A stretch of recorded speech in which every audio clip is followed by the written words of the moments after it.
Bien, les pido mis disculpas, sí, el tema de la luz, insisto, la verdad que hay temas de restricciones presupuestarias, restricciones de tema de aula, hace ya varios cuatrimestres que vengo pidiendo el cambio o que hagan algo con las cortinas y por ahora, la verdad que no hay demasiada respuesta, ¿sí? Pero bueno, de todas maneras yo creo que se ve, si algo no se llega a ver, me dicen, lo leemos y acuérdense que igual de todas maneras, esto se los voy a subir después para que lo tengan, ¿sí? Solamente como guía, sobre todo porque hay un par de gráficos que vamos a ver, así que de última después los hacemos también con el pizarrón, con la pizarra para que se vean, ¿sí? Pero bueno, ¿qué es lo principal que vamos a ver en la clase de hoy? Nosotros habíamos charlado en la clase pasada y también la anterior, que la idea del enfoque de la materia era ir como paso por paso, ¿no? Entonces, la clase pasada se la dedicamos a analizar el comportamiento de la empresa, de una empresa que dijimos, bueno, imagínense una empresa tipo, promedio de la economía argentina, que puede ser una pyme industrial. Nos preguntamos cómo esa empresa ponía los precios, que miraba los costos, que en realidad de esos costos el que más le importaba era lo que llamaba el costo por unidad, que a partir de decidir cuánta cantidad la empresa creía que podía colocar en el mercado, obtenía ese costo por unidad y que a eso le agregaba un margen de ganancia. ¿Está bien? Digamos, ¿cuál fue la gran pregunta que nos quedó pendiente? No sé si la gran pregunta, pero una cuestión muy importante es, primero, ¿todas las empresas se comportan de manera igual? Todas las empresas tienen la misma estrategia, se comportan de la misma manera. Y, digamos, vinculada con esa pregunta, pero no estrictamente lo mismo, es ¿de qué depende el margen de ganancia? La idea de decir, bueno, en la clase pasada dijimos, imagínense que la empresa tiene un margen de ganancia del 25%. Entonces, sabemos que al costo por unidad le agrega un margen de ganancia. Ahora, el tema es que no siempre va a ser ese número. Es más, puede que nunca sea. Y a alguna empresa le aplica un margen del 25%, otra del 40%, otra capaz del 200% y otra capaz del 5%. Entonces, esa pregunta es la que vamos a tratar de responder en la clase de hoy y seguramente la clase que viene, que no vamos a llegar con todos los temas de la unidad. Igual está, digamos, el programa está puesto en las 2 unidades. Pero bueno, entonces el punto es pensar no solo el comportamiento de la empresa individual, sino qué pasa cuando llevamos, digamos, esa empresa al mercado, ¿no? La idea esta de un mercado es un concepto medio vago, porque uno puede decir es como, digamos, después vamos a ver el dinero, ¿no? Uno sabe perfectamente lo que es el dinero, pero cuando después a uno le piden que lo defina, como que empieza a ser agua. Bueno, con el mercado pasa lo mismo. Uno sabe lo que es un mercado, ahora cuando tiene que definirlo, lo que vamos a decir es que es digamos, el lugar, aunque en realidad ese lugar va a ser medio ficticio, pero el lugar donde se encuentran oferentes y demandantes, ¿no? Esta idea de que va gente que quiere comprar un producto, gente que lo ofrece y entonces a partir de esa interacción después vamos a ver que surgen diferentes comportamientos que queremos analizar, ¿sí? Entonces, no, la idea de esta clase es pasar de la empresa individual al mercado. El mercado sería básicamente, en lugar de mirar una empresa, mirar cómo se comportan todas las empresas parecidas que ofrecen un mismo producto, ¿tá? Cuando hablemos de mercado, en esta clase por lo menos, podemos hablar de otra cuestión, pero en esta clase por lo menos pensemos un producto, un mercado asociado con un producto. El mercado de las zapatillas, el mercado de los helados, el mercado de los teléfonos celulares, etcétera, etcétera, ¿sí? Todas las empresas que ofrecen ese producto.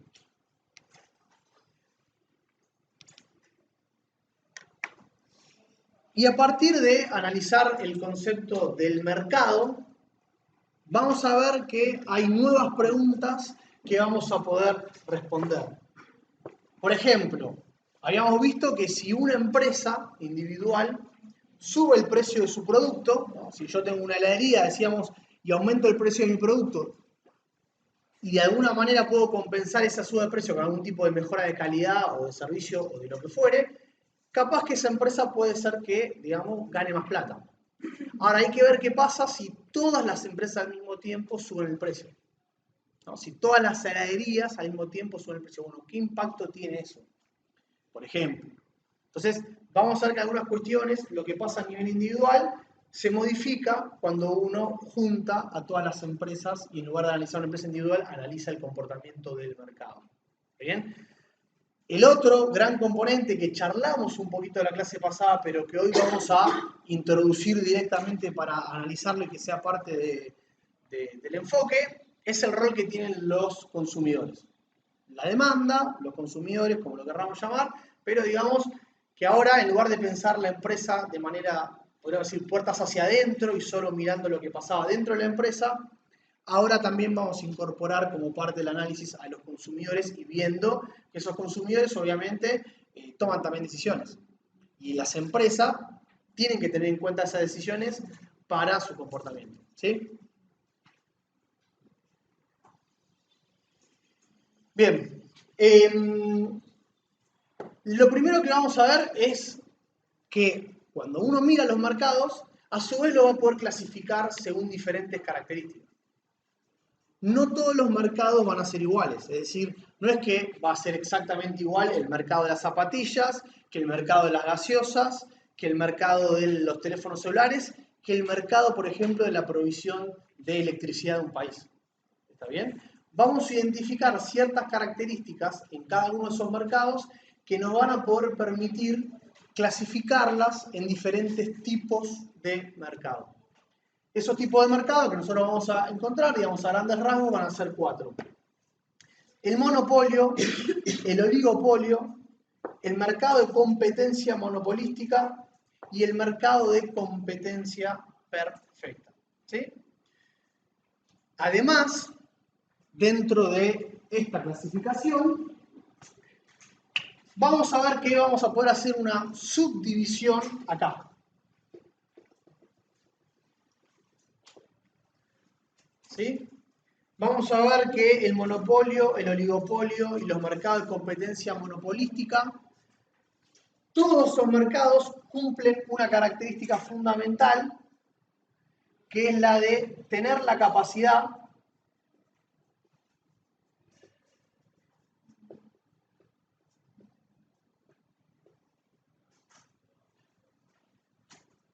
para fijar el precio. Y esto lo charlamos un poquito en la clase pasada. Justamente la empresa que vimos en la clase pasada tenía o no tenía la capacidad de fijar el precio.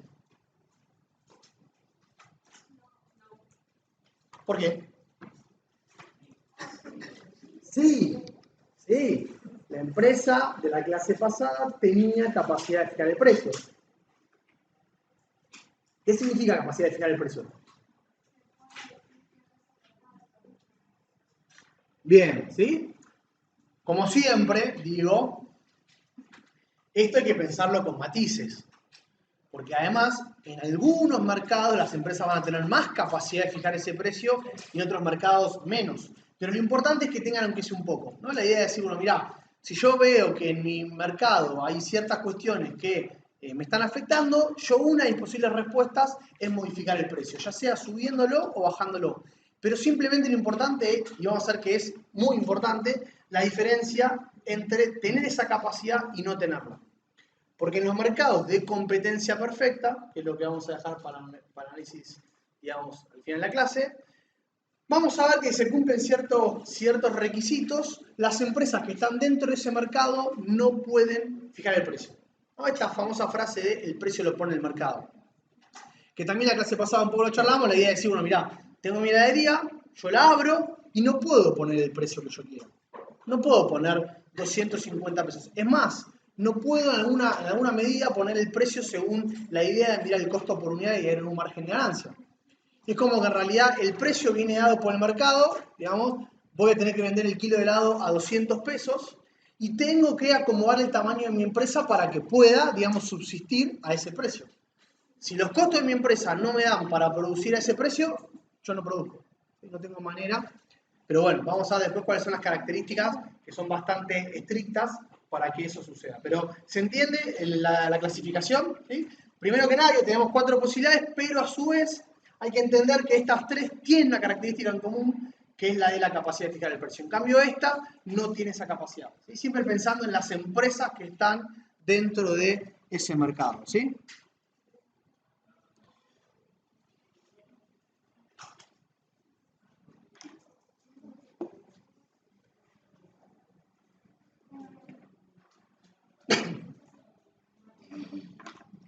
A partir de esa distinción, chicas hacia atrás por favor, a partir de esa distinción podemos, digamos, si quieren, a su vez, diferenciar estos mercados en 2 grandes tipos, ¿no?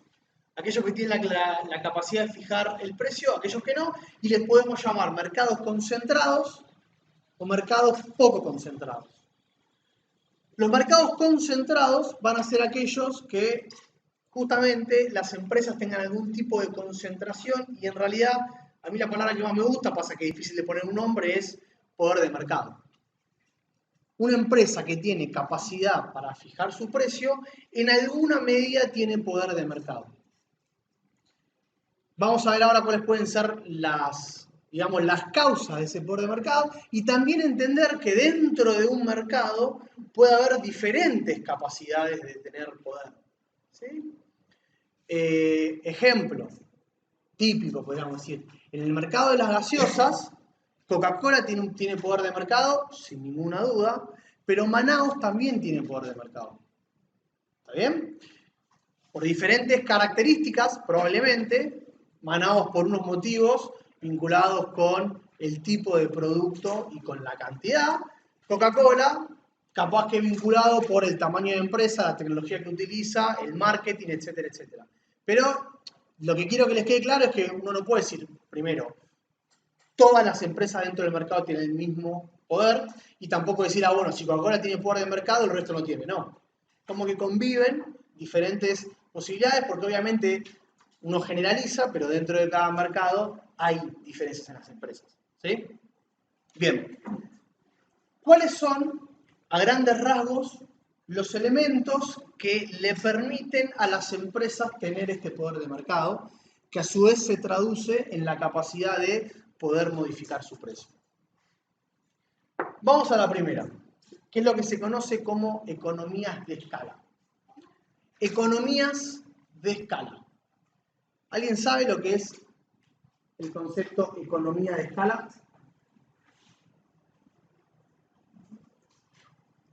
¿Alguna vez escucharon la frase hacer economía de escala? Sí, hacer producción menos costo.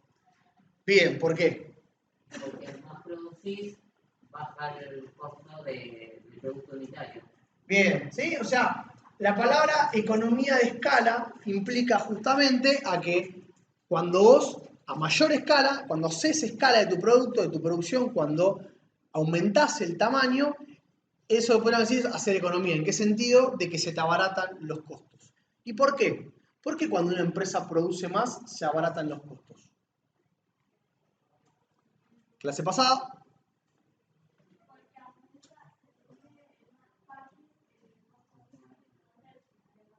Bien, perfecto. ¿Sí? Habíamos visto que uno de los objetivos de las empresas era justamente producir más porque eso le permite bajar los costos por unidad.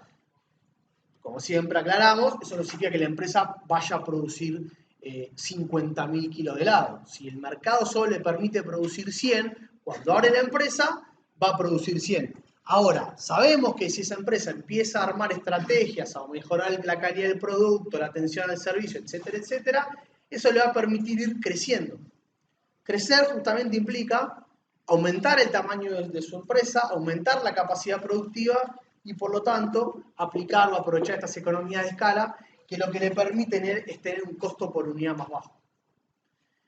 Si yo tengo un costo por unidad más bajo que la competencia, ¿eso qué me permite? Y además de eso, vinculado con lo que estamos charlando.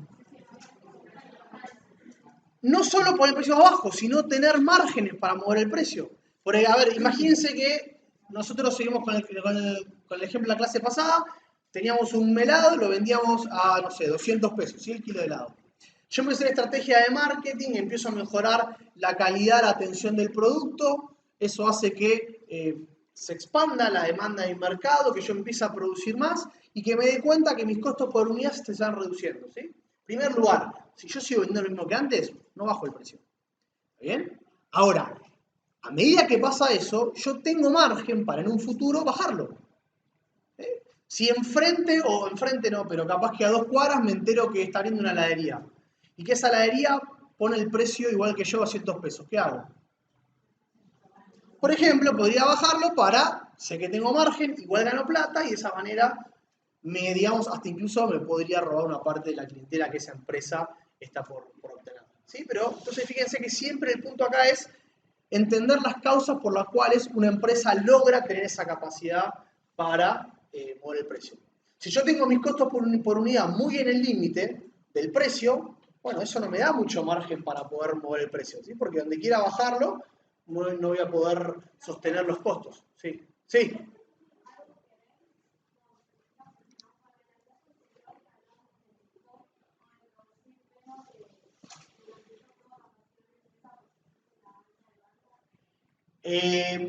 A ver, ¿por qué? ¿En qué estás pensando?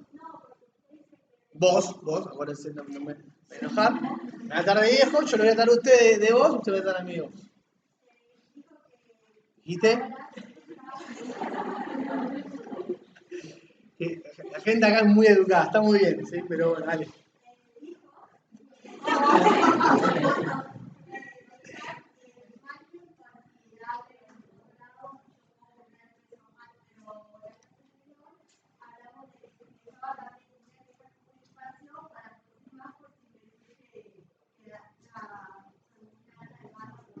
Bien, perfecto. ¿Sí? Sí. O sea, digamos, ya va a salir. Segunda clase. Yo calculo que para el primer parcial me van a dar de vos. ¿Sí? Si no, voy a empezar a bajar puntos, se les aviso. No, mentira. Pero está perfecto. O sea, esa es, digamos, la estrategia más directa para tener ese margen. Pero acordate que ese margen en realidad no era tanto para modificar el precio, sino para poder responder a los movimientos de la demanda sin tener que subir el precio. O sea, en realidad lo que estamos diciendo es, para no tener que subir el precio, que sabemos que las empresas tratan de evitarlo, también tengo que tener margen en mi capacidad. O sea, tengo que tener flexibilidad en la cantidad que yo tengo para producir, porque no sé bien cuánto va a ser mi demanda, pero a su vez, digamos, tengo que ir tratando de mejorar mi estrategia de marketing, la calidad de la empresa, etcétera, para poder ir bajando los costos, que eso también me dé otro tipo de flexibilidad. ¿Sí? Se complementan, digo, pero no son exactamente lo mismo. Está bien el punto. ¿Sí? ¿Se entiende lo que es una economía de escala? ¿Sí? Bien.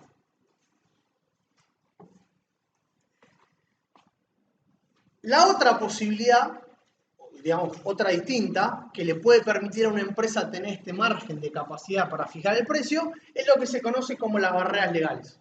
¿Legales por qué?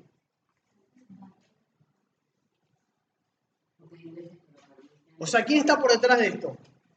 El Estado. O sea, en este caso es el Estado que tiene la capacidad, mediante leyes, mediante medidas impositivas, mediante un montón de mecanismos que tienen los Estados, de crear, digamos, esos elementos para que la empresa tenga mayor capacidad para fijar el precio. ¿Sí? Por ejemplo, una muy conocida es la patente. ¿Qué es una patente? No me digan la patente del auto porque no es eso. Tampoco viene por ahí, pero no es exactamente tampoco eso de la idea de patentar un nombre para que no lo puedan robar. Viene por ese lado, pero me interesa en realidad el concepto. Bien, y si yo registro eso, ¿qué me permite? El derecho de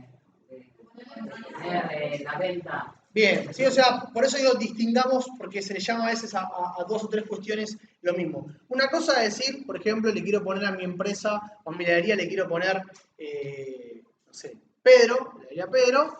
Bueno, ¿qué hago? Patento el nombre para que nadie le pueda poner heladería Pedro, porque si no me estarán robando. Esa es una cosa. Pero en este caso puntual, lo que nosotros estamos diciendo es, el Estado le otorga a una empresa o a un grupo de empresas el derecho exclusivo de producción y de venta de un producto en el mercado. ¿Sí? Ejemplos de esto, a ver si se les ocurre alguno. ¿Cómo? Sí, después vamos a ver bien por qué ejemplo. Está bien, ese igual va a ser un servicio público que le vamos a dar otra justificación. Otro ejemplo.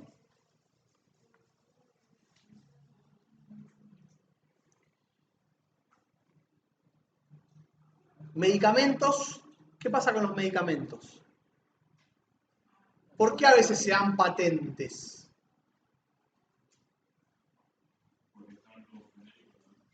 Bien, en realidad vamos a ver que en Argentina, justamente, en muchos productos no hay patentes. Es lo contrario. Pero ahora vamos a ir a la parte de los genéricos, porque también es, digamos, el contraargumento. Pero piensen en una empresa que está investigando para descubrir. Sí, está, digamos, investigando para descubrir la cura contra el cáncer de mama. ¿Está bien? Y que entonces, obviamente, ese tipo de inversiones implica un montón de plata. Los científicos, la persona, las pruebas, todo eso. Y que, no sé, después de 5 o 6 años de investigaciones, ese laboratorio llega a ese medicamento y a la cura, ¿no? ¿Qué pasa cuando esa empresa lanza el producto al mercado? ¿Cómo? Bien, pero ¿qué problema puede tener esa empresa después que lance el producto? Bien, ¿sí? O sea, es mucho más fácil copiar la fórmula del medicamento y después luego replicarla y encontrar, digamos, un medicamento que le compita. Exactamente. Y entonces, ¿cuál es el tema? Eso, ¿qué es lo que desincentiva? ¿Qué efecto tiene en la empresa en la que hizo la investigación? Exactamente.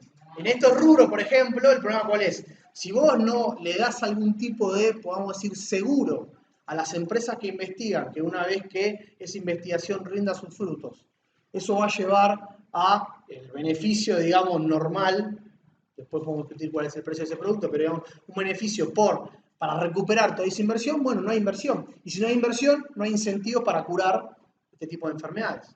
¿Entiendes? Entonces, la lógica de la patente es decir, bueno, mira, invertiste, gastaste un montón de plata para encontrar esto que es innovador y que es fácil de replicar, el Estado te otorga una patente para que seas el único que pueda vender. ¿Está bien?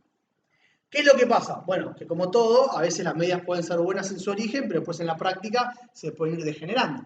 Lo que pasa en muchos países es que las grandes empresas farmacéuticas, que son de las empresas con mayor rentabilidad a nivel mundial y con mayor poder de lobby, como se conoce, logran conseguir patentes para productos que no necesitan patentes, como por ejemplo la aspirina. La aspirina de Bayer, bueno, en algunos países tiene patente para tener el derecho exclusivo de ser la única que vende ese producto. ¿Y qué es lo que pasa en esos productos cuando tienen una patente? ¿Qué pasa con el precio? El precio va a ser seguramente más alto de lo que podría ser el precio de mercado, que igual todavía no charlamos, pero lo vamos a hacer un ratito, porque justamente tiene esa patente y no tiene competencia. Entonces, en el caso argentino, por ejemplo, la ley de los genéricos es lo opuesto. Es la idea de decir, mirá, no hay ningún tipo de patente para lo que se considera como medicamentos genéricos. Digamos, para el estómago, para la cabeza, para el resfrío, ¿sí? Y ahí todos los laboratorios, sobre todo laboratorios nacionales, que además eran bastante buenos, que tenían estos problemas, bueno, vos les ampliás el mercado para que puedan competir en igualdad de condiciones con los laboratorios más grandes. Sí, ahí han levantado la mano.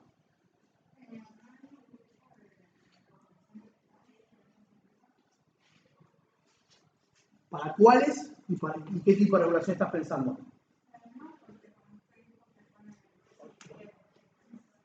¿Cómo? Bueno, pero ahí, a ver, regulaciones va a haber, ¿está bien? Eso lo vamos a ver. El tema es que el Estado también tiene que estar muy atento y tiene que hacer análisis de los mercados puntuales. ¿En qué sentido? Si viene Bayer y me dice, mira, estoy buscando un medicamento que sea la cura contra el cáncer de mama y estoy invirtiendo, quiero una patente, como Estado, yo probablemente le diría, sí, queda tranquilo, negociaremos las condiciones de cómo es la patente, cuánto tiempo dura, con qué precio, me vas a tener que mostrar la plata que gastaste en inversiones, etcétera, etcétera, pero te la doy. Ahora, por otro lado, si algún producto se ve que hay un solo laboratorio que tiene una patente y es un producto básico y está cobrando hace 5 años un precio que es carísimo y que justamente los perjudicados son toda la población porque tienen que pagar un precio caro, bueno, ahí seguramente la saque, ahí en realidad tengo que sacar la regulación. ¿Se entiende? Pero sí, en todos los mercados vamos a ver que el Estado, no en todos, pero muchos, puede identificar problemas y a partir de eso regular. ¿No? La idea básica del Estado dentro de los mercados. Está perfecto.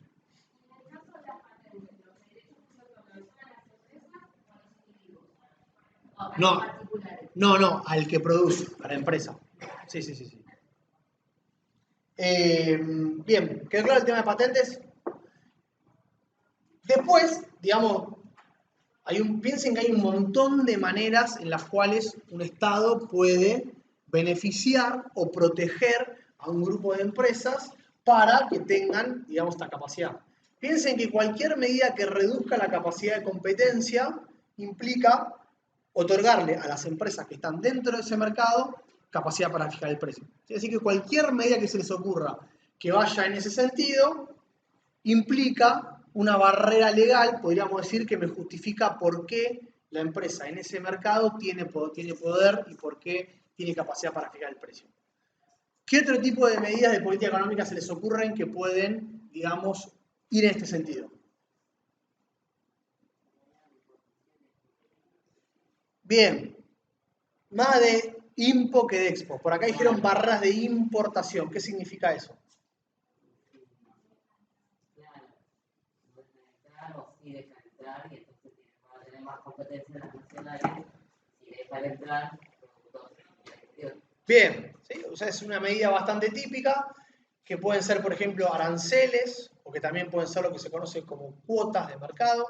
Un arancel es que, por ejemplo, si yo quiero proteger a la industria, no sé, digamos, electrónica de Argentina, bueno, lo que hago es que tengo, digamos, dos grandes posibilidades, en realidad más, pero las dos grandes cuáles son, bueno, todo producto tecnológico importado viene con un impuesto del 30-40%, o sea, permito que entren, pero les pongo un impuesto que qué es lo que hace con los precios de esos productos.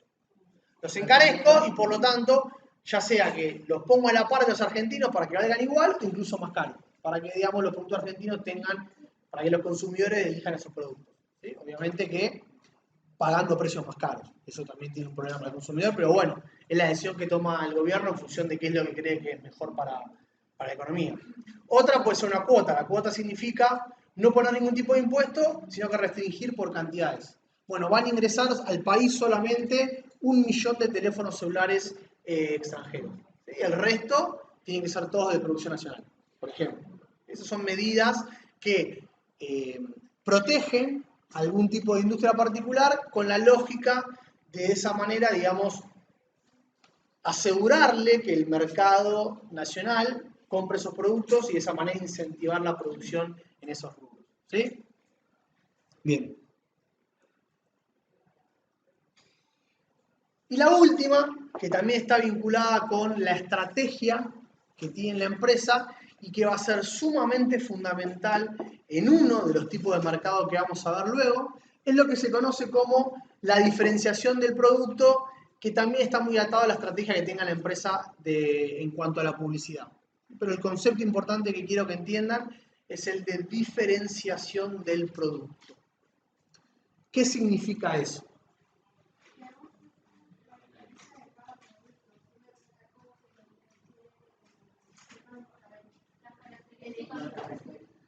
Bien, a ver, en mi heladería, ¿cuál sería el ejemplo de cómo yo podría diferenciar mi producto?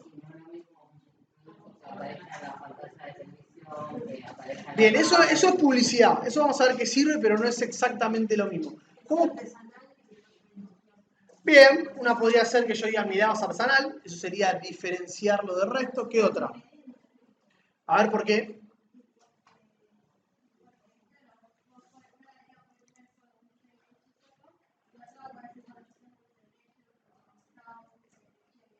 Bueno, pero digamos que la competencia también puede tener eso. Yo pensé que apuntabas a otra cosa. A ver, la calidad siempre van a decir, lo primero que se va a ocurrir es la calidad, sí, la calidad, pero digamos, no tiene que ver con diferenciar el producto, o sí, si ofrezco un producto de mejor calidad, lo diferencio, pero yo me refiero capaz que a otras características que es, podemos decir, dar una vuelta de tuerca a mi producto para... ¿Por qué?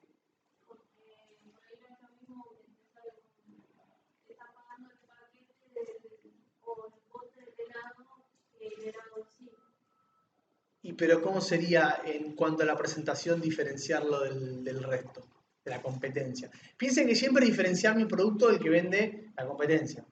Yo les decía, volviéndole a los ingredientes, yo cuando yo dije ingredientes estaba pensando en otra cosa. ¿Cómo podría hoy, digamos, diferenciar mi producto por el lado de los ingredientes? ¿Qué cosas están de moda?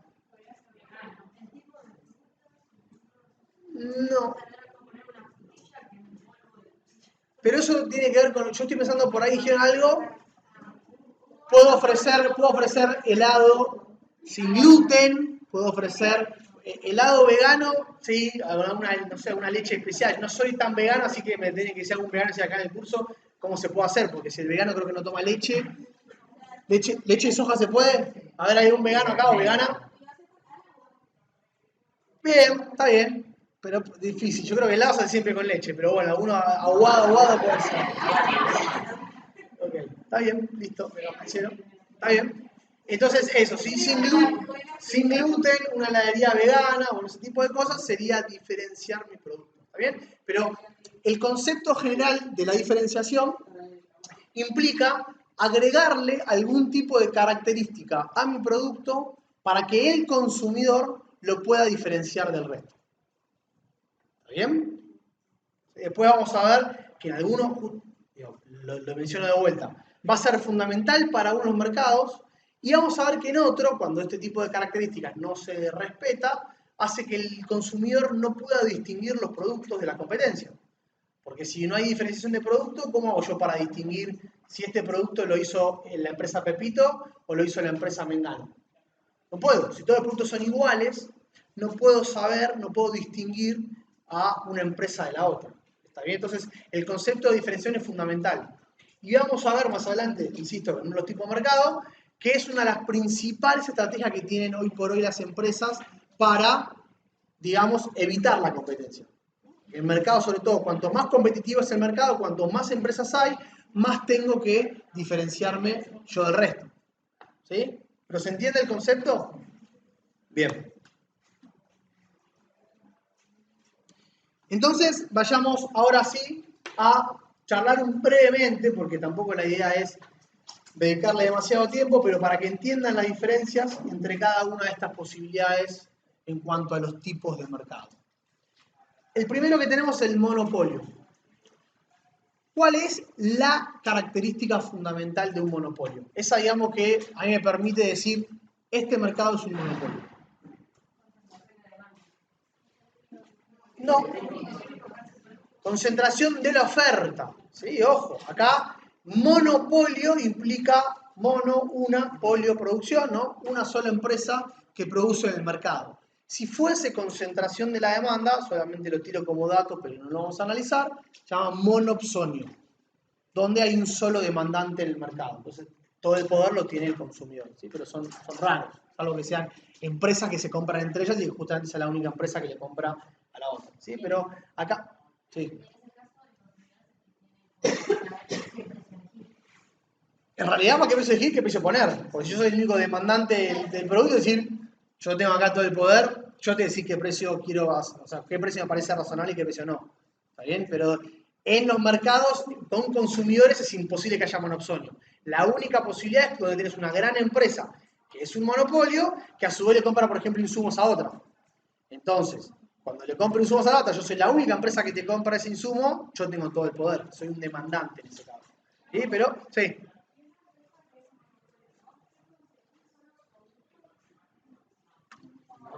No, es la única empresa que produce ese producto. Pero puede producir otras cosas. Pero de ese producto es la única empresa que ofrece. ¿Sí? ¿Como cuál, perdón? No. No. Ojo. No. Coca-Cola no, porque Coca-Cola está dentro del mercado de las gaseosas gusto cola. Y en el mercado de las gaseosas gusto cola tenés Pepsi, Manao, Seco, Cunnington y no sé cuántas más. Así que ojo, no. Sí, pero con ese lógico todas las empresas son monopolios. Porque tengo una sola empresa que produce Gatorade, una sola empresa que produce arroz Nor. No, ojo, no confundir marca con producto. Bien, ¿sí? Hay algunos rubros, son poquitos, pero algunos rubros en los cuales hay una sola empresa que produce todo. ¿Sí? En cemento, en realidad no es la única, pero tiene algo así como el 98% del mercado, la empresa Loma Negra, por ejemplo. Sí, eso es un monopolio, vamos a ver que también es un caso distinto de lo que llamamos un monopolio natural, porque es un rubro en el cual lo más lógico es que haya una sola empresa. ¿Por qué? Porque sería ineficiente tener dos empresas compitiendo por el suministro de agua. Porque con que una sola empresa haga eso, ya me alcanza. ¿No? Y imagínense, de acá del tren a Constitución. ¿A mí me serviría tener dos empresas compitiendo para hacer el servicio? No, me tengo que gastar, no sé, $1.000.000 en armar todo el tendido de las redes y las estaciones, poner una al lado de la otra para que hagan el mismo recorrido. No tiene lógica. Entonces, ¿qué hago? Lo que hago es, como Estado, digo, una sola empresa va a poner el servicio y después de última discutiré con esa empresa y la regularé para que cobre los precios correspondientes, pero no tiene lógica tener dos empresas compitiendo. Por eso en esos rubros como gas, luz, electricidad, lo que se hace es, digamos, poner una sola empresa que lo produzca. Si alguien había levantado la mano por ahí. A ver, solo si hay una empresa que produce ese remedio.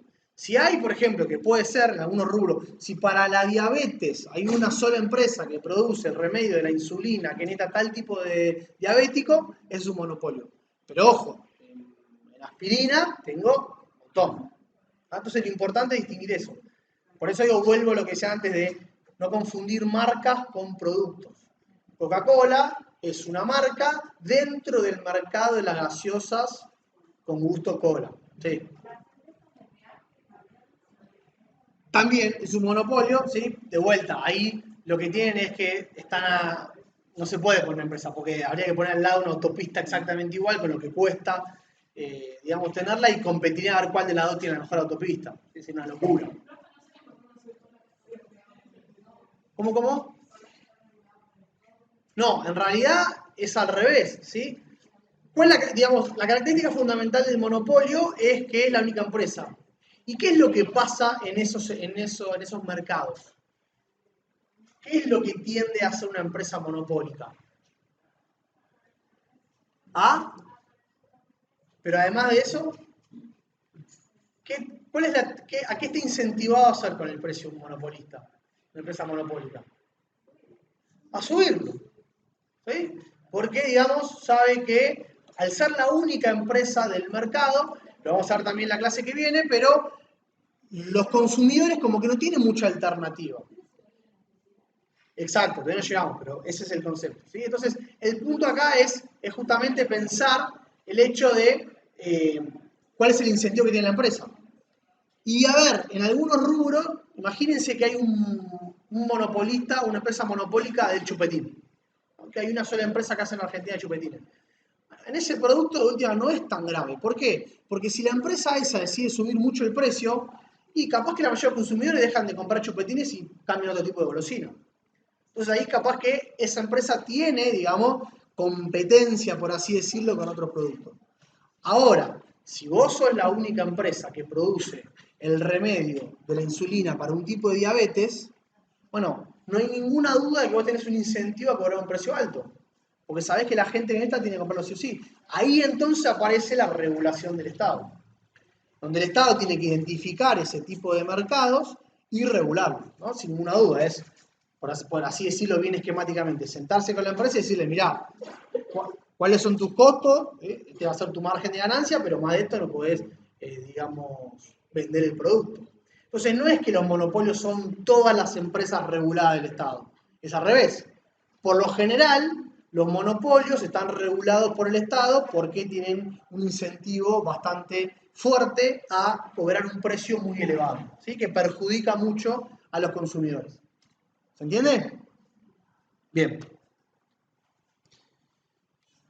Pasemos al segundo tipo de mercado, que son los oligopolios. Y acá de nuevo, ¿cuál creen que es la característica fundamental que me permite identificar un mercado oligopólico?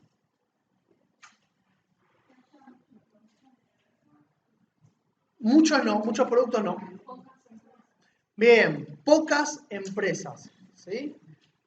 La característica más importante de un mercado oligopólico es que tenga pocas empresas. ¿Cuántas son pocas? Bueno, depende del mercado. No es que vamos a decir, mirá, pocas son 4. Si tiene 4 es un oligopolio. No. Tiene que ser más de una, evidentemente, porque si no sería un monopolio. Pero, digamos, pueden ser 2, 3, 4, hasta capaz 5, 6 o 7. Si no, no hay un número exacto que uno pueda decir, esto es oligopolio, esto no. Pero el punto, ¿cuál es? ¿Qué es lo que pasa cuando hay pocas empresas en un mercado? De nuevo, piensen cuál es la lógica que pueden tener esas empresas, ¿sí? ¿Por qué ponerse de acuerdo? Sí. Bien, pero ¿por qué? Primero charlemos de los conceptos y después vamos a los ejemplos. A ver.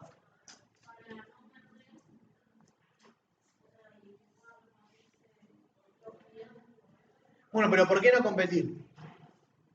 ¿Por qué van a preferir ponerse de acuerdo a competir? Bueno, pero ¿por qué? ¿Por qué esa estrategia es mejor que la otra?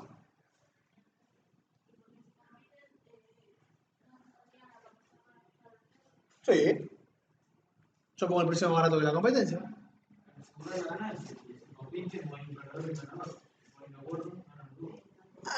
Viene por ahí, ¿sí? O sea, acá el punto está perfecto, digamos, la lógica es que cuando vos tenés pocas empresas, aparece la posibilidad de que se pongan de acuerdo. Si en el mercado hay 25 empresas, es bastante difícil que haya algún tipo de acuerdo, ¿sí? Y lo otro importante es que cuando hablamos de ponerse de acuerdo, no piensen en que el dueño de una empresa le pega un llamado al dueño de la otra y dice, che, escúchame, pongámonos de acuerdo y pongamos este precio. No, ¿está bien? Lo que estamos diciendo muchas veces es que hay un acuerdo tácito.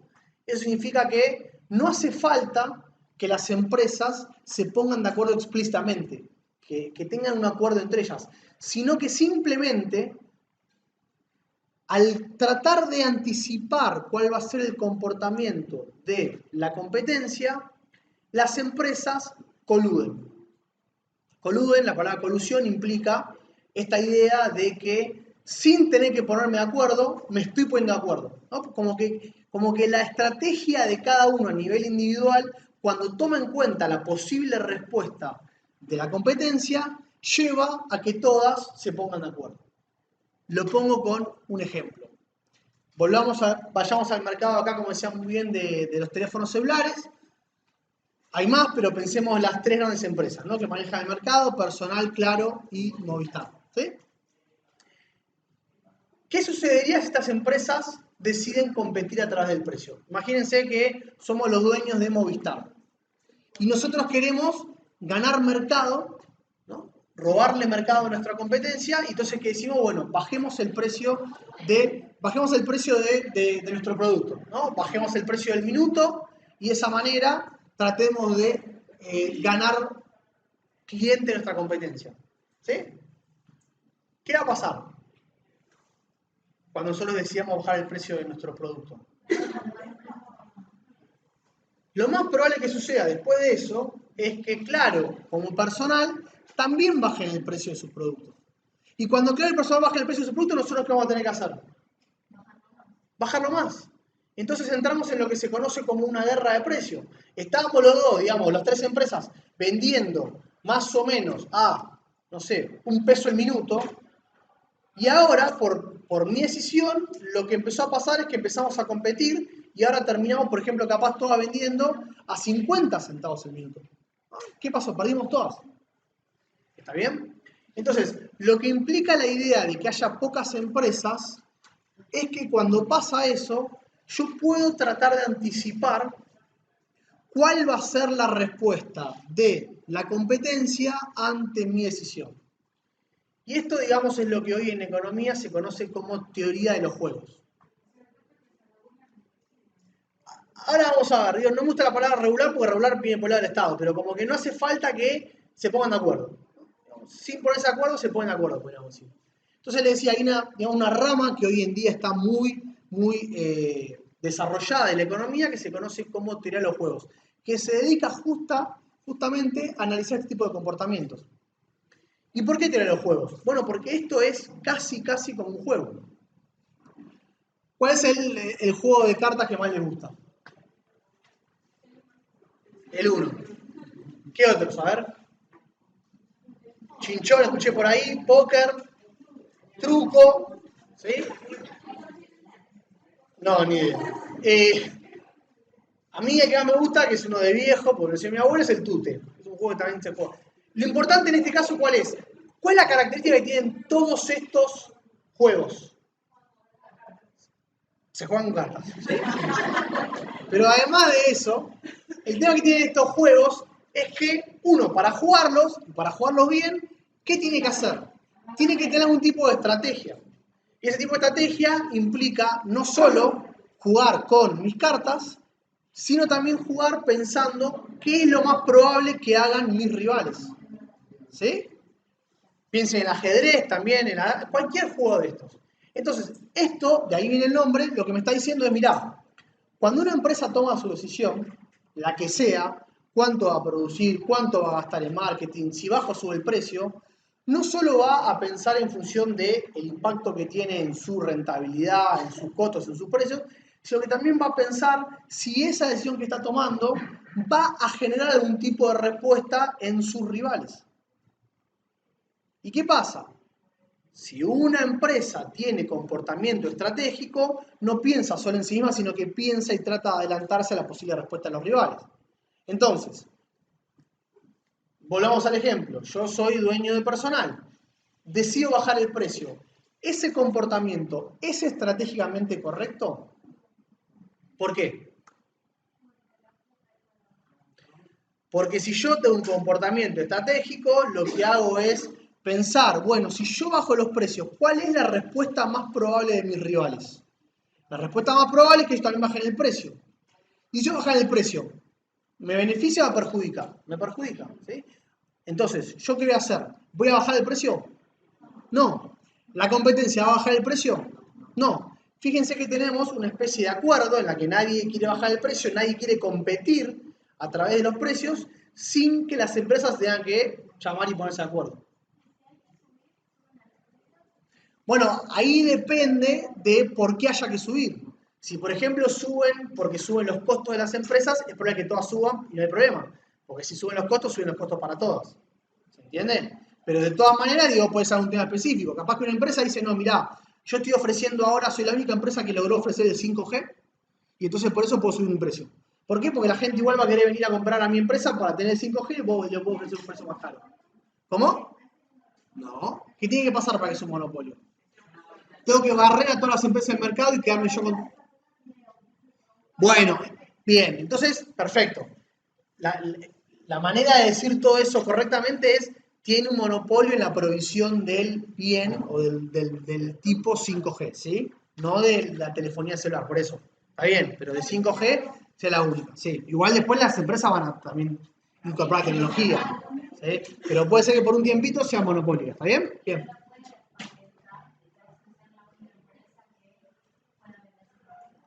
A ver, ojo, patentar, todas las empresas querrán patentar su producto, ¿no? Si yo puedo patentarlo, soy monopólica. El tema es que la patente te la da el Estado, y el Estado no te la va a dar, salvo que crea que es más beneficioso para el país, para ese mercado y para los consumidores que haya una sola empresa que provee el servicio. Que en algunos casos puede ser, ¿sí? Justamente lo dijimos antes, poner el servicio y el tendido de las redes 5G es una inversión monstruosa, entonces ponerlo 2 o 3 veces no tiene lógica. A veces lo que se hace es que el Estado pone la red y le dice a las empresas compitan. Yo se lo doy, compitan. Pero les regulo los precios, por ejemplo, cosas así. ¿Sí? ¿Está bien? Bien. Pero digo, queda clara la lógica del mercado oligopólico. La característica fundamental es que son pocas empresas y que a partir de justamente ser pocas empresas, eso lleva a que el rasgo distintivo sea la posibilidad de ponerse de acuerdo, y si se ponen de acuerdo, ¿qué es lo que logran? Fijar el precio. O sea, tienen poder de mercado para fijar el precio, que es lo que nosotros estamos siempre haciendo en énfasis. ¿Está bien? Y el último de los tipos de mercado que nos queda dentro de los que podemos considerar los mercados concentrados, es decir, aquellos que tienen la capacidad para fijar el precio, es lo que se conoce como los mercados de competencia monopolística. ¿Qué es un mercado de competencia monopolística? A ver, ¿qué es? ¿Solo eso? Me gusta que trate de sacarlo a partir del nombre. Perfecto, ¿sí? O sea, vamos a ver que el nombre nos da la respuesta. Pero primero que nada, digo, lo más paradójico de la competencia monopolística es que es el mercado, el tipo de mercado más frecuente. Ahora cuando dan el ejemplo van a ver que es lo que más se ve en la realidad, son los mercados de competencia monopolística, y que por lo general es el que menos conocen. Todos conocen lo que es un monopolio, todos conocen lo que es un oligopolio, ahora cuando les preguntan por un mercado de competencia monopolística, ni idea. Y digo, es paradójico porque en realidad es el que más se ve en la realidad. ¿Sí? No, no tiene que ver con las franquicias. Es verdad, digo que el nombre me da la respuesta, pero no viene por ese lado. Competencia monopolística. La palabra competencia, ¿qué rasgo me está dando de este mercado? Bien, si compiten hay muchas empresas. ¿Sí? En este mercado va a haber competencia, cosa que no había acá ni acá. Va a haber muchas empresas. ¿Y la parte monopolística?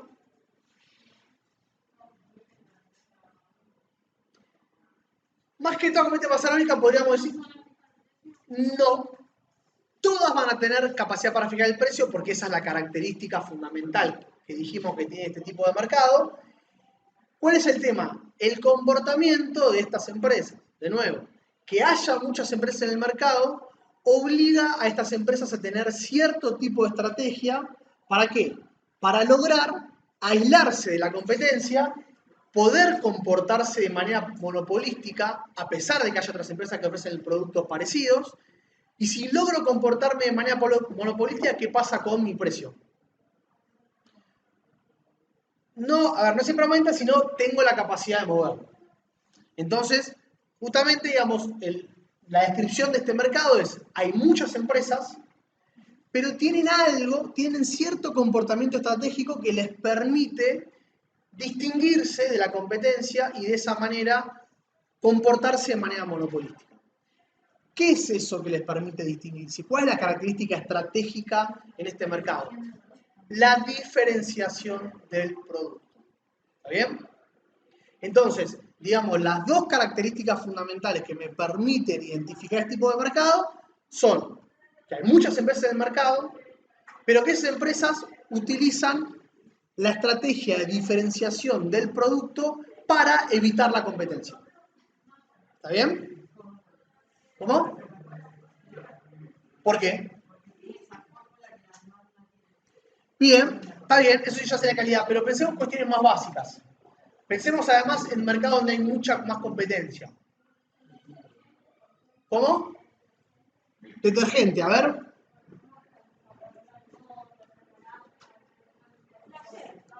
Bien, la yerba, así. Ahora van a ver que se le van a ocurrir miles de ejemplos. Porque en realidad, el 95% de los productos de la góndola del supermercado son de este estilo. ¿Está bien? Es decir, tenemos varias empresas que ofrecen productos que son muy parecidos, pero que no son exactamente iguales. Si fuesen exactamente iguales, no habría diferenciación. ¿Y por qué es tan importante la diferenciación? ¿Qué es lo que me permite a mí como empresa? ¿Cómo? ¿Por qué? ¿Por qué? ¿Y por qué lo van a elegir?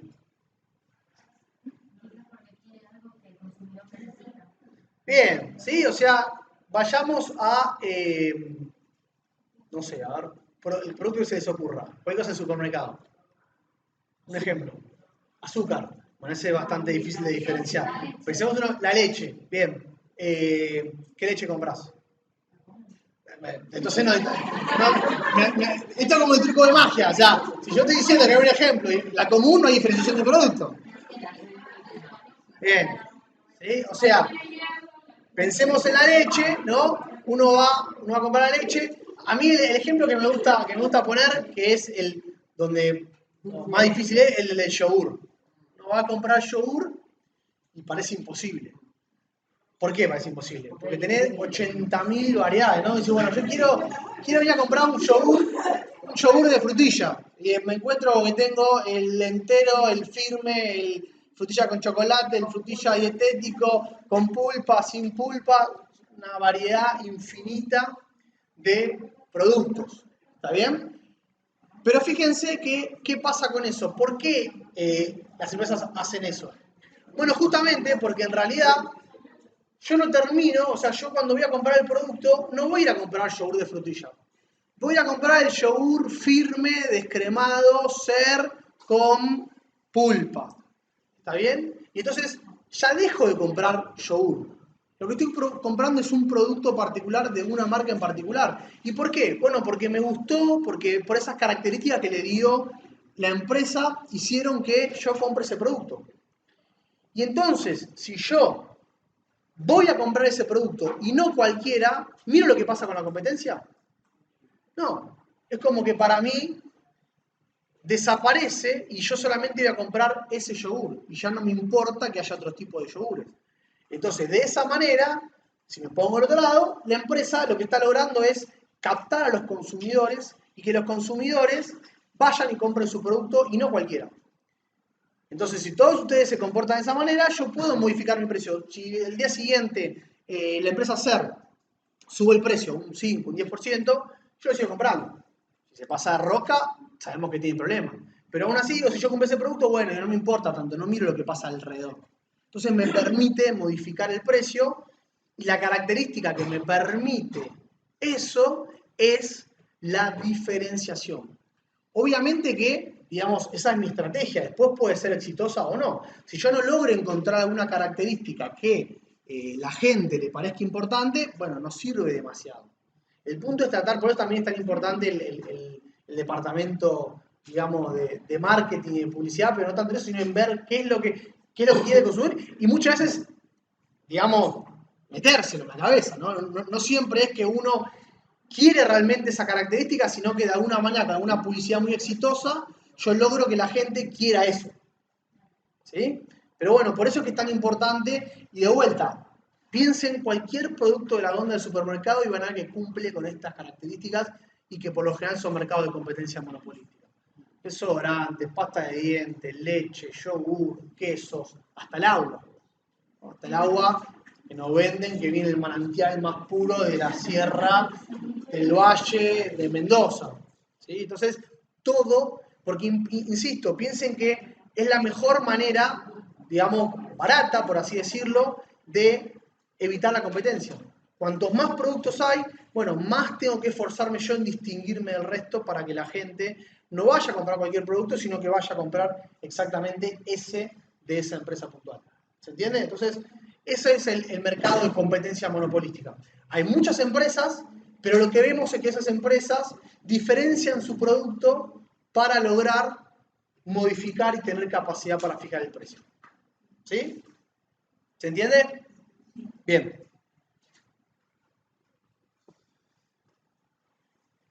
Pasemos ahora entonces a hablar del rol que tienen los consumidores y a tratar de pensar un poco en la demanda.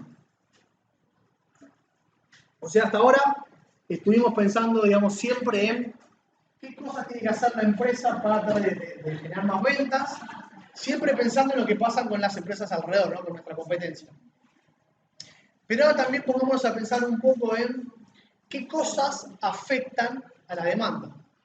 Entonces ahora pasamos del lado de los consumidores. Pasamos a pensar como consumidores y cuáles son los elementos que van a afectar mis decisiones de consumo, ya sea para potenciar el consumo o ya sea para reducirlo. ¿Sí? Y acá, sí. Una pregunta. Esto que digo antes, los mercados competitivos, ¿están dentro de los mercados concentrados? Sí, Sí, los tres que... Concentrado. No. No, concentrados. Ah. Son los tres que tienen capacidad para fijar el precio. Nos queda para la clase que viene el mercado de competencia perfecta, que vamos a ver que lo dejamos aparte porque es un caso muy excepcional. Es el caso donde las empresas no tienen la capacidad para fijar el precio. ¿Está bien? Bien, entonces le decía, bueno, hablamos ya bastante de las empresas, ahora vamos a meternos también a ver un poquito el tema de la demanda. Y en realidad lo que vamos a empezar a ver, o lo que nos va a interesar ver después de esto, es cómo se vinculan empresas y demandantes, ¿no? ¿Qué pasa cuando en el mercado los juntamos? Y ahí es donde va a aparecer esta famosa herramienta que alguna vez habrán escuchado, lo hago acá arriba,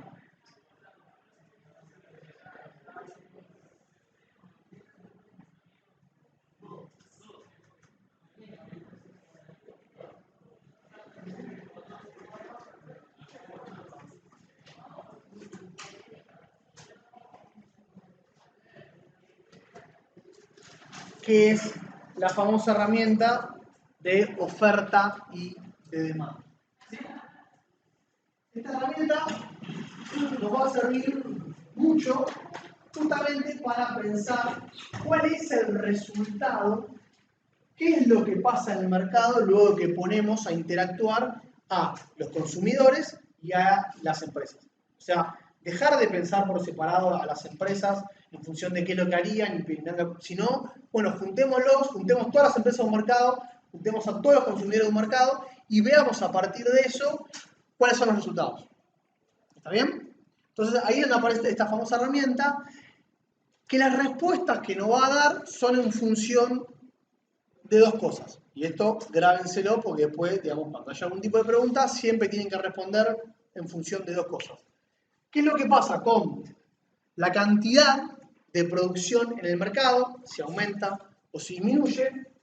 ¿Y qué es lo que pasa con el precio del producto de ese mercado? Si baja o si disminuye. O sea, esta herramienta nos va a servir para hacernos preguntas, así medio tipo laboratorio, ¿qué pasa si aumenta el ingreso de los consumidores? ¿Qué pasa si las empresas descubren una nueva tecnología para producir? Y eso lo vamos a poder analizar gráficamente y con este gráfico vamos a poder responder qué impacto tiene eso en el mercado. Si eso aumenta la producción, si eso aumenta o reduce el precio, ¿sí? Esa es la idea, la lógica que tiene esta herramienta. ¿Bien? Para poder llegar a entender esta herramienta, lo primero que tengo que hacer es analizar cada una por separado. Entonces, vamos a arrancar con la demanda.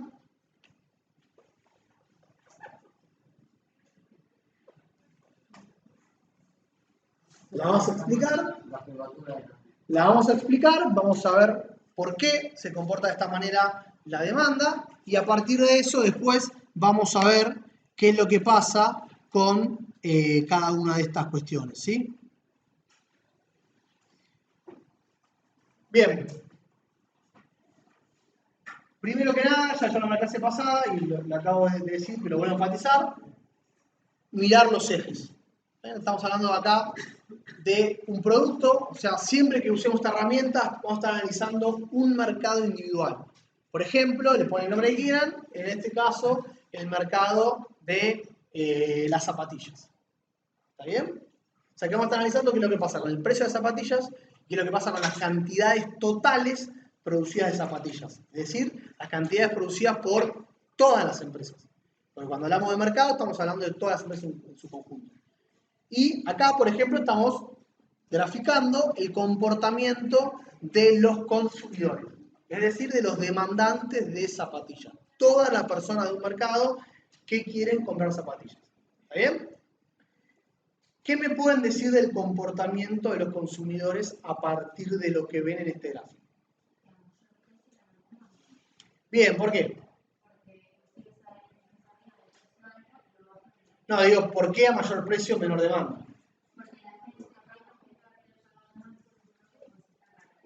Bien, sí, o sea, la demanda, la demanda es bastante intuitiva en el sentido de que acá lo que vemos es una pendiente ¿cómo? ¿Cómo es la pendiente esta? Descendiente o negativa, ¿no? Una pendiente negativa lo que me está diciendo es que cuando baja el precio de las zapatillas, aumenta la demanda.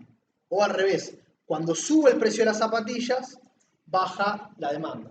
Entonces lo que me está diciendo es que hay una relación inversamente proporcional o negativa entre precio y cantidad demandada. ¿Sí? La lógica es bastante intuitiva, que es que, bueno, obviamente cuando a mí me aumenta el precio de un producto, eso me desincentiva mi demanda. Porque el producto es más caro, porque no lo puedo pagar. Vamos a ver también que puede ser porque puede haber que yo deje de comprar ese producto y me pase a algún producto alternativo. ¿Sí? Pero justamente lo que esto me está diciendo es, mirá, en un mercado los consumidores se comportan de esta manera. Cuando baja el precio del producto, aumenta la cantidad demandada. Y acá, digamos, para que todos lo vean, si a uno les cuesta un poquito más, siempre lo que tengo que hacer es agarrar un punto cualquiera de esta curva y compararlo con otro punto cualquiera. ¿Sí? Entonces, ¿qué estoy diciendo? Bueno, mirá, para ir de A hacia B, ¿qué está pasando? Está bajando el precio y al bajar el precio, digamos, está aumentando la cantidad. La Q se usa siempre como cantidad, está aumentando la cantidad demandada de zapatillas. ¿Sí?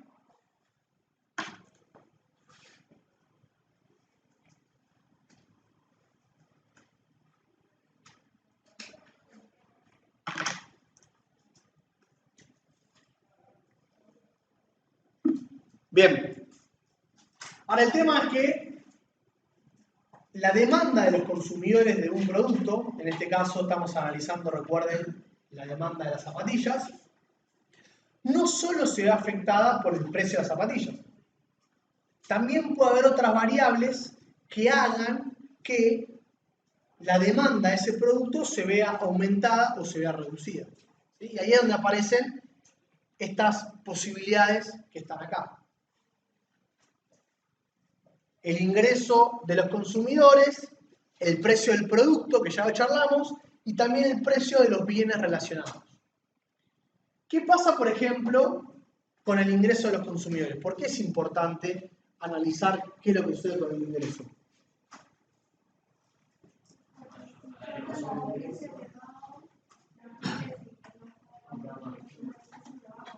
Bien, ¿sí? O sea, digamos, justamente es la variable más importante que me va a determinar la demanda, ¿no? Si tengo más plata, tengo mayor capacidad de consumo. Si tengo menos plata, tengo menor capacidad de consumo. ¿Y eso cómo lo reflejo en este gráfico? Imagínense que yo les pregunto, ¿qué es lo que sucede con la demanda de zapatillas si aumenta el ingreso que tienen los consumidores? ¿Cómo represento eso gráficamente?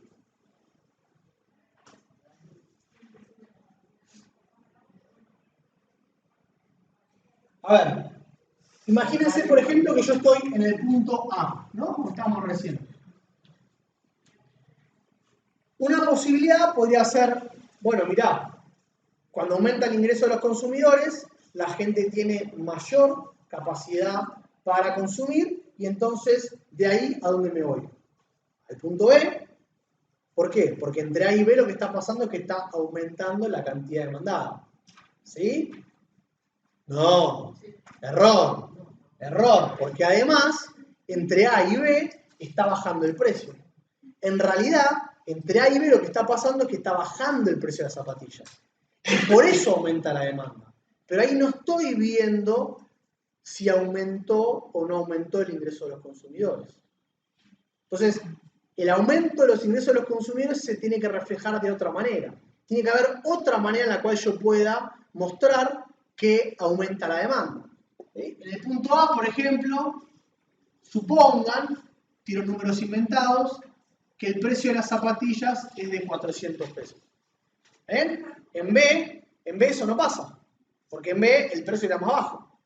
¿Cómo puedo reflejar yo de alguna manera para mostrar lo que tiene o el impacto que tiene en el mercado de las zapatillas el aumento del ingreso de los consumidores? ¿Cómo?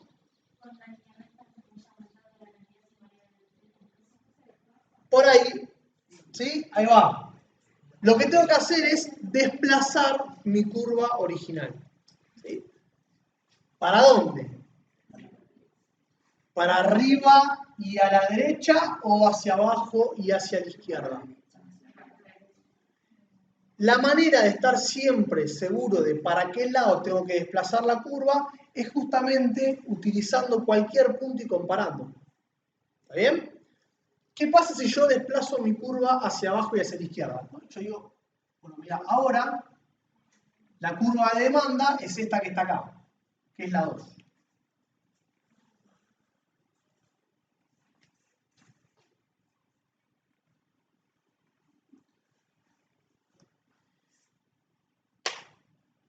A 400 pesos el par de zapatillas, ¿puedo comprar más o menos zapatillas que antes? Menos, ¿no? De vuelta, acuérdense, yo estaba mirando este punto, ahora comparo con este punto, el punto C, fíjense que al mismo precio yo puedo comprar menos zapatillas. O sea que en este caso, ¿qué pasó con el ingreso de los consumidores? Bajó, ¿está bien? En este caso estaría reflejando una caída del poder de compra. ¿Por qué? Bueno, porque al mismo precio, ahora yo puedo comprar menos. ¿Y por qué puedo comprar menos? Bueno, porque evidentemente lo que se achicó y lo que se redujo fue la cantidad de plata que yo tengo. Entonces, como tengo menos plata, puedo comprar menos pares de zapatillas. Entonces, toda la gente puede comprar menos pares. ¿Sí? Si en cambio, lo que yo quiero reflejar, como les decía antes, es un aumento de la demanda, lo que tengo que hacer es desplazar mi curva hacia arriba y hacia la derecha. En este caso, pueden ver que al mismo precio, yo ahora puedo comprar más zapatillas. De nuevo, invento números. Si antes en el mercado se vendían 5.000 pares de zapatillas, ahora se van a vender 7.000. ¿Sí? De todas maneras, y esto para que vean los ejercicios después cuando están en la guía, lo que a mí me importa es que entiendan el concepto. Si aumenta o no aumenta la cantidad, si aumenta o no aumenta el precio. Eso lo vamos a ver después, que no podemos responder. Pero no va a haber ejercicios con números. Yo no le voy a decir, bueno, si la demanda es 5.000 y el precio es 4.40, ¿qué pasa? No. Lo importante es que ustedes sepan hacia dónde tengo que desplazar la curva y en función de eso después vean qué es lo que pasa con el mercado. ¿Está bien? ¿Sí? ¿Hasta acá vamos? Bien. Ahora, esa es solamente una de las posibilidades que pueden afectar el comportamiento del mercado. La otra que es muy importante es el precio de los bienes relacionados.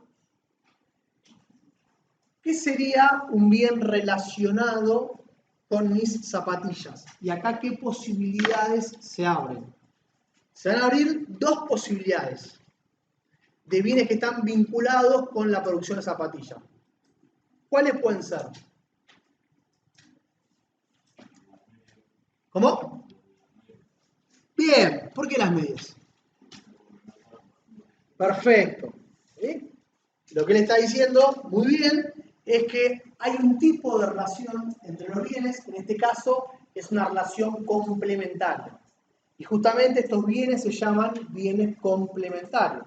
Es decir, bienes que se complementan en el consumo. Si yo me compro zapatillas, bueno, probablemente me tenga que comprar medias, porque uso las zapatillas con medias, o salvo que use mucho eficiente. ¿Sí? En algunos casos, uno gusta la media, pero por lo general van de la mano. Entonces, en este caso, también lo que suceda con las zapatillas y con las medias puede afectar mi mercado. Por ejemplo, ¿qué pasa con la demanda de zapatillas si sube mucho el precio de las medias? ¿Cómo podría eso impactar en un mercado? Y de nuevo, esto es fundamental porque después en el examen siempre se equivocan. Yo siempre estoy analizando el mercado de las zapatillas. Lo que a mí me importa es el impacto que tiene el aumento del precio de las medias acá. No estoy preguntando qué pasa con la cantidad de medias. Estoy preguntando qué pasa con la demanda de zapatillas.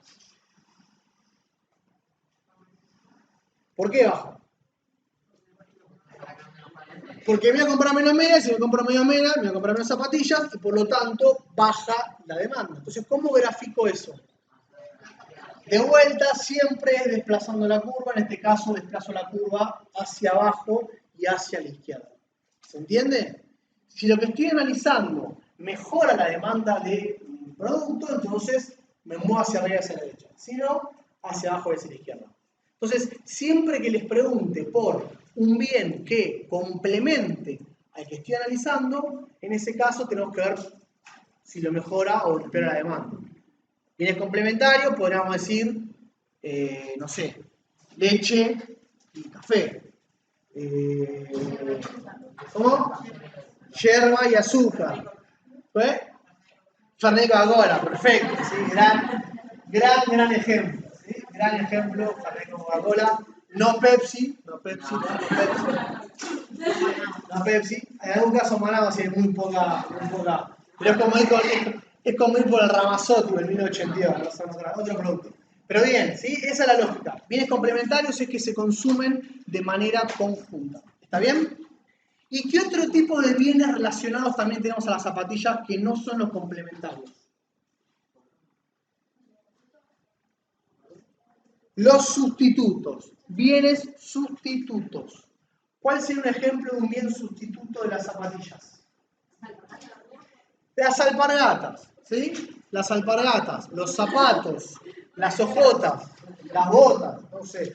Cualquiera de esos son bienes sustitutos. ¿Por qué? Porque podrían reemplazar a las zapatillas. Entonces eso haría que la gente, en lugar de comprar zapatillas, compre ese otro producto.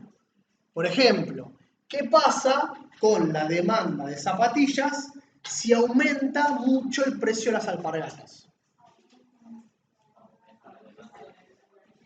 Aumenta la demanda de zapatillas. ¿Por qué? Porque había gente que estaba por acá que antes compraba alpargatas y como sube mucho el precio de las alpargatas, esa gente se viene y se transforma en consumidora de zapatillas. Entonces, eso hace que, de nuevo, desplazo la curva de la demanda. ¿Sí? Pero punto fundamental acá, porque esto pasa siempre, cuando les hago una pregunta en el examen del estilo ¿qué pasa con el mercado de zapatillas si sube el precio de las alpargatas? Es que me pongan acá al lado, me grafiquen las alpargatas y hagan un barullo. No.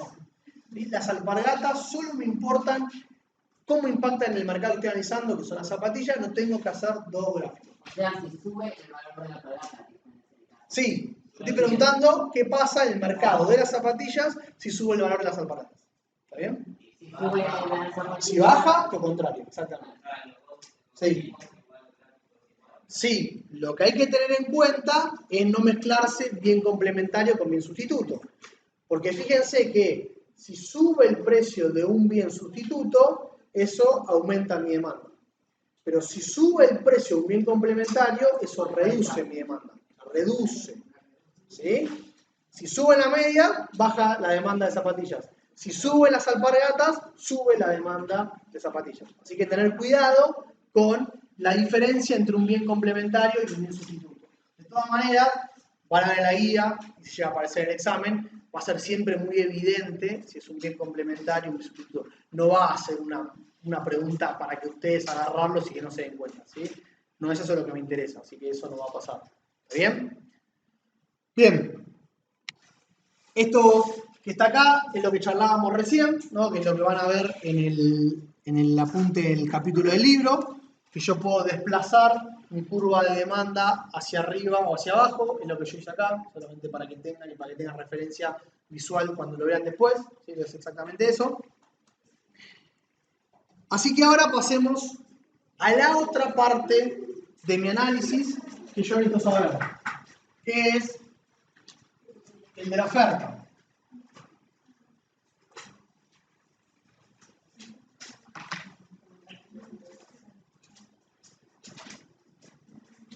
La oferta se grafica de esta manera. En realidad vamos a hacerla bien como la vamos a ver.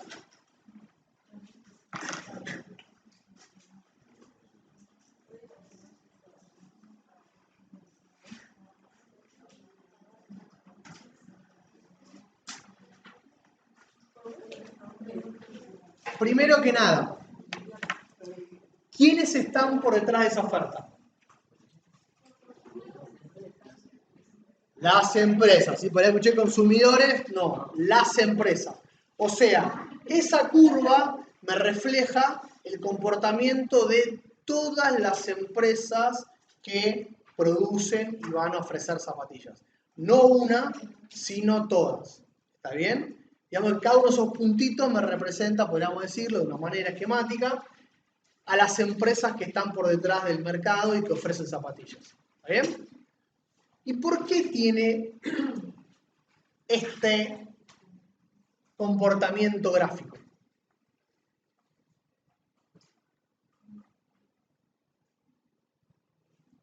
¿Por qué?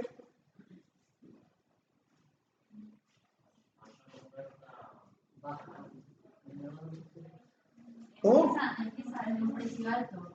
No, no importa el valor del precio. Ponle que sea, no importa si bajo o alto. Lo que me interesa es cómo está graficada la curva y por qué está graficada de esa manera. Primero, lo adelanto porque lo vamos a ver en la clase que viene. En el mercado de competencia perfecta, van a ver que la curva de oferta se grafica, digamos, igual que la de demanda, así, ¿no? Pero al revés. Pero el punto es que siempre está creciendo. Pero en este caso, vean que hay una gran parte del tramo de la curva que es como constante. Y acá tenemos que volver para atrás y revisar lo que vimos en la clase pasada. ¿Está bien? Porque fíjense que acá lo que tenemos lo que estamos tratando de graficar es el comportamiento que tienen todas las empresas del mercado en función de ¿qué? De la cantidad que producen y del precio al que venden. Entonces, ¿por qué tenemos este comportamiento? Al principio va a ser más chica la cantidad que pueda producir, Aumenta la cantidad. No, por ahora no hubo nada de demanda, estamos hablando solo de la oferta.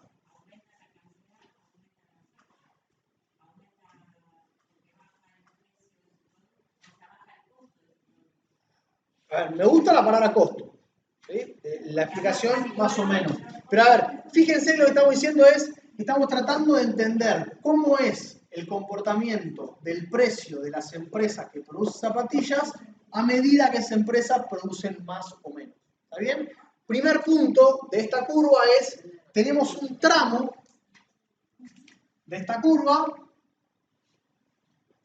que ¿cómo es? Constante. De vuelta, no me importa que el precio sea caro o barato, no me importa, pero si quieren le ponen un valor de vuelta, 400 pesos, ¿sí? Pero ¿qué me está diciendo eso? Que a medida que las empresas producen más, ¿qué pasa con el precio? Se mantiene. ¿Por qué se mantiene? ¿Qué vimos en la clase pasada? ¿Cómo era que las empresas ponían el precio del producto? Fijándose en el costo unitario, ¿sí? Está bien, perfecto, pero la palabra costo es importantísima. ¿Y qué es lo que pasaba con el comportamiento del costo a medida que la empresa producía más? ¿Qué hemos visto? Vimos que, lo vamos a reflejar, decíamos, hay una parte que se reduce o que se mantiene constante y que después de un cierto momento ese costo empieza a subir.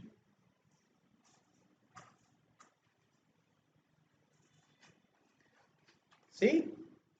Entonces, lo que vamos a ver acá es que cuando pasamos de una empresa individual a todas las empresas del mercado, primero que nada la lógica se mantiene. Las empresas ponen el precio mirando el costo y agregando un margen de ganancia.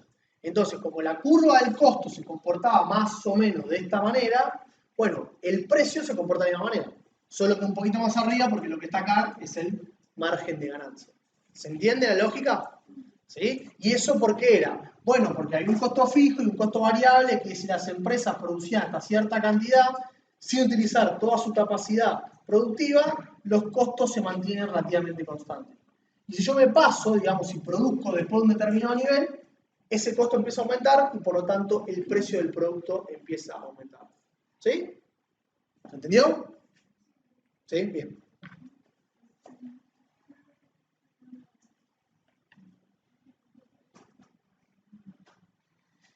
Bien, entonces a partir de eso,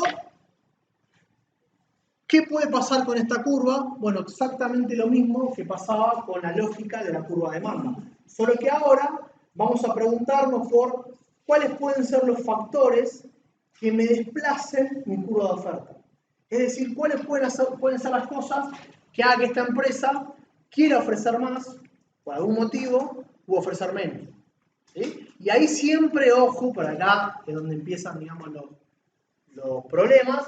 Siempre estamos pensando en cosas que sean internas a la empresa. ¿Por qué digo esto? Porque van a decir que suba la demanda. Sí, pero que suba la demanda es justamente algo que está vinculado con la demanda. Acá lo que me importa es algo que sea, digamos, interno a la empresa, que provoque que las empresas del mercado quieran ofrecer más. ¿Cuál es la primera, y digamos más evidente? Que pase algo con los costos. ¿Qué pasa, por ejemplo, si en el mercado de las empresas de zapatillas baja el precio del plástico? Del caucho, si quiere más fácil.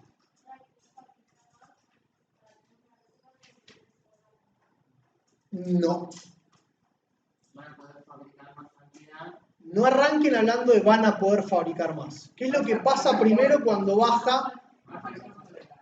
Bien, ¿sí? Primero que nada, yo le dije que ¿qué pasa si baja el precio del caucho? El caucho es un insumo para hacer las zapatillas.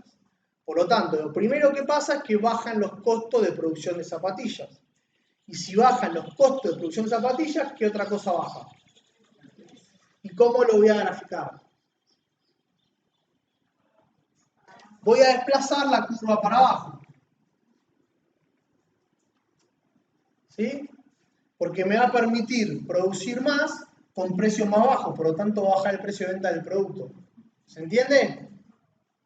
¿Sí? ¿O no? Recuerden que por atrás está la curva de coste. Entonces, si bajan los costos, baja el precio, por lo tanto, desplaza la curva de oferta hacia abajo. ¿Está bien? Obviamente que si suben los costos de producción, ¿qué hago? Me voy para arriba. ¿Qué otra cosa puede hacer que se desplace la curva de oferta? Sí. No importa, cualquier tipo de costo. En este caso fue un costo variable, porque era un insumo. Yo te digo, si baja el precio de los alquileres de los galpones, también va a bajar el costo. ¿Sí?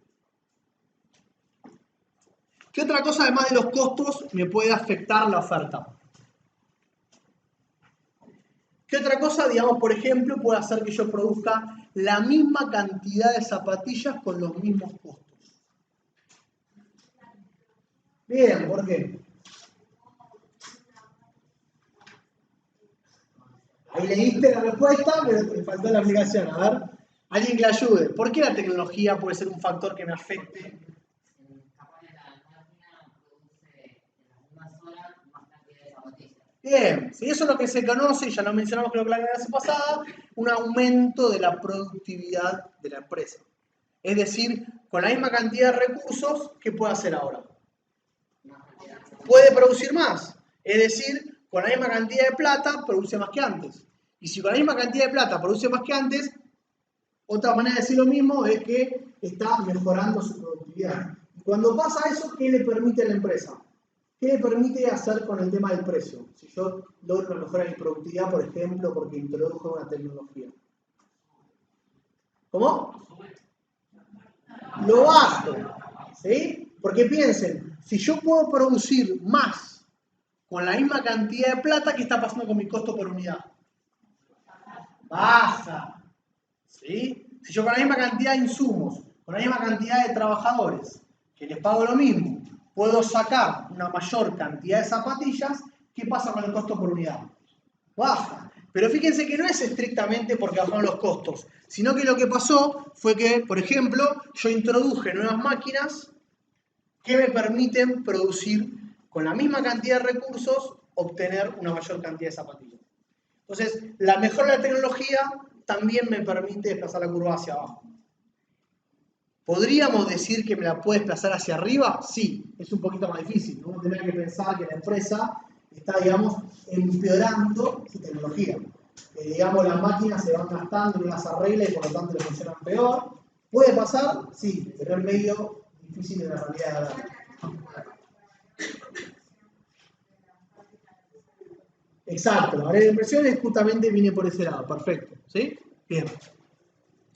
Y el otro, digamos el último de los factores, es que también puede haber, o sea, lo principal es mirar los costos de producción y la tecnología, pero a veces puede haber en cada uno de los mercados particulares algún factor que puede incentivar esto. Por ejemplo, que en las zapatillas también uno vea lo que pasa con los zapatos. Y que las empresas de las zapatillas quieran también entrar a competir con los zapatos. ¿Sí? Algún factor extra. Insisto, no es lo más relevante, por eso lo pongo como otros. Sepan que puede haber otras cosas que pueden afectar el comportamiento de las empresas. Pero a mí lo que más me importa que entiendan es el rol que tienen los costos por unidad y fundamentalmente el rol que tiene la tecnología, ¿sí? Que permite las mejoras de productividad. ¿Está bien? Entonces, a partir de eso, tenemos esto que está acá, es la curva de oferta, que lo mismo que está ahí arriba. Ya lo vimos. Y finalmente, digamos, ya explicamos la oferta, explicamos la demanda, ahora podemos juntar, y borro arriba para que el medio de abajo,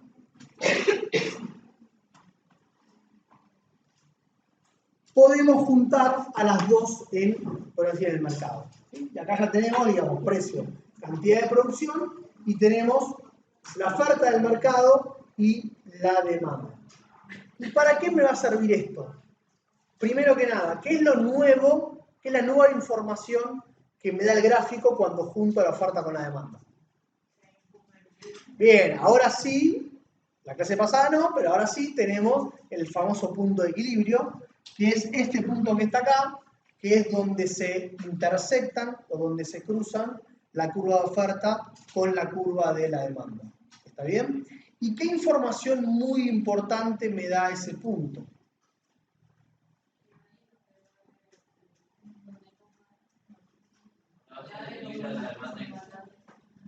Bien, sí, o sea, digamos, ese es el punto de equilibrio que es justamente donde, podríamos decir, entre comillas, se ponen de acuerdo consumidores y demandantes. Pero en realidad eso no es lo más importante. Lo más importante me está dando algo que puedo sacar del gráfico. ¿Qué dos cosas muy importantes me da el punto de equilibrio?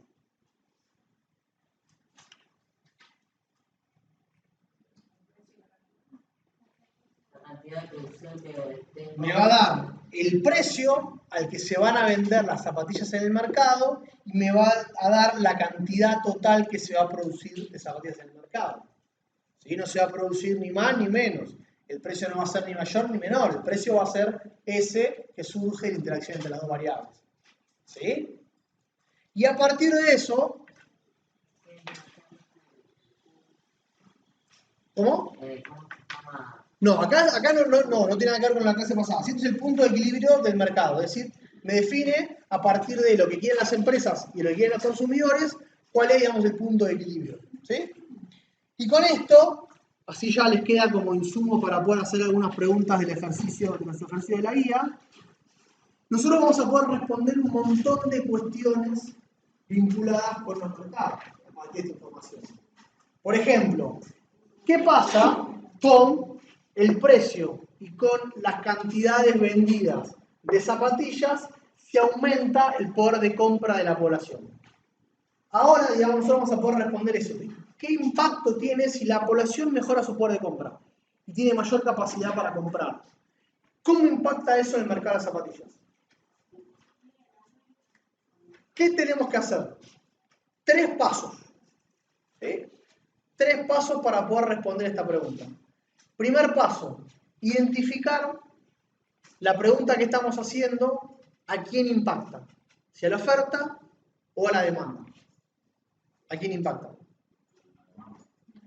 A la demanda, exactamente, ¿sí? Porque estamos hablando del poder de compra, por lo tanto ya sabemos que nos tenemos que ir para el lado de la demanda. Bien, segundo paso, ¿cómo la afecta? Es decir, ¿qué tengo que hacer con la curva de demanda?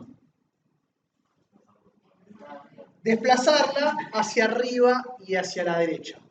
Tercer paso, tengo que comparar los dos puntos de equilibrio. ¿Sí? Yo estaba acá y me pregunté ¿Qué pasa si la población mejora su poder de compra? Eso me implica trasladar mi curva de demanda, podríamos poner a una nueva demanda 2, esta era mi demanda 1, y entonces yo me voy de este punto de equilibrio, que es el punto en el cual estaba el equilibrio del mercado con el poder, digamos, de compra viejo, y qué es el efecto que tiene si la población mejora su poder de compra. O sea que de ahí yo me estoy yendo acá. Y entonces comparo. Y ahí puedo responder cuál es el impacto que tiene el mercado. ¿Qué impacto tiene el mercado? Bien, ¿y qué más? Siempre mi respuesta, y acá le estoy dando la ayuda, es en términos de dos cosas, que son las dos cosas que puedo sacar del gráfico. ¿Qué es lo que está pasando con el precio de las zapatillas? ¿Y qué es lo que está pasando con la cantidad producida? ¿Sí? Comparo, acá y acá. ¿Qué está pasando con la cantidad producida de zapatillas o cantidades vendidas? Aumenta. Yo estaba acá y me moví para acá. ¿Sí? Aumentó la cantidad de zapatillas vendidas. ¿Y qué pasó con el precio? Se mantiene, ¿sí? Podemos decir después, si me muevo mucho, ya sabemos que si hay un aumento desmedido de la demanda, eso va a llevar a un aumento del precio. Pero en este caso, el precio se mantuvo. Recuerdo que en la clase pasada, cuando aumenta la demanda, las empresas responden produciendo más sin aumentar el precio. ¿Sí? Entonces, con esta herramienta van a poder hacer bastantes ejercicios de la guía, en donde, digamos, van a ver que se les pregunta, bueno, ¿qué pasa en el mercado de la lechuga si baja el precio del tomate? ¿Qué pasa? A ver, antes de terminar y que guarden, es un tema complejo. Parece fácil, pero después siempre pasa que cuando van a repasarlo y cuando van a los ejercicios se dan cuenta que les cuesta bastante. Y en el examen, que aparece siempre, a la mayoría les cuesta y a muchos directamente no pueden hacerlo. Entonces, repasen esto, vayan a la guía y fíjense si lo pueden hacer. ¿Sí? Bien, terminamos por hoy con esto la clase.